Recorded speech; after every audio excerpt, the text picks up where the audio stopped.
தாய் தமிழ் உறவுகளுக்கு வணக்கம். எம்ஜிஆர் பெயரில் கட்சியை அறிவித்தார்.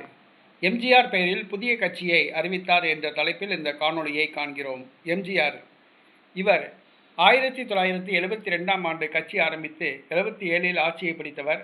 சாகும் வரை தமிழகத்தின் முதலமைச்சராக இருந்தவர். எம்ஜிஆர் பெயரில் அநேக கட்சிகள் உருவாகின. எம்ஜிஆர் மக்கள் முன்னேற்றக் கழகம், எம்ஜிஆர் அதிமுக என்று பல கட்சிகள் உருவாகின. எம்ஜிஆர் இறந்து ஏறத்தாழ 40 ஆண்டுகள் ஆகப் போகிறது. அதற்கு பிறகு தற்பொழுது எம்ஜிஆர் பெயரில் ஒரு கட்சியை ஆரம்பித்துள்ளார்.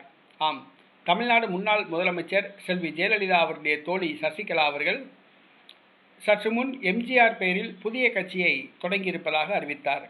அனைத்து இந்திய புரட்சித் தலைவர் மக்கள் முன்னேற்றக் கழகம் என்று அந்த கட்சிக்கு பெயர் வைத்துள்ளார். அனைத்து இந்திய புரட்சித் தலைவர் மக்கள் முன்னேற்றக் கழகம் என்ற பெயரில் கட்சியை ஆரம்பித்துள்ளார்.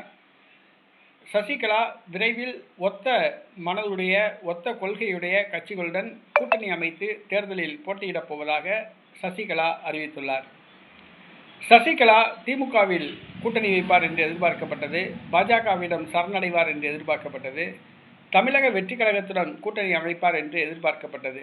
தற்பொழுது புதிய கட்சியை அறிவித்துள்ள அவர் தேர்தலில் தனித்தே போட்டியிட உள்ளதாக கூறப்படுகிறது.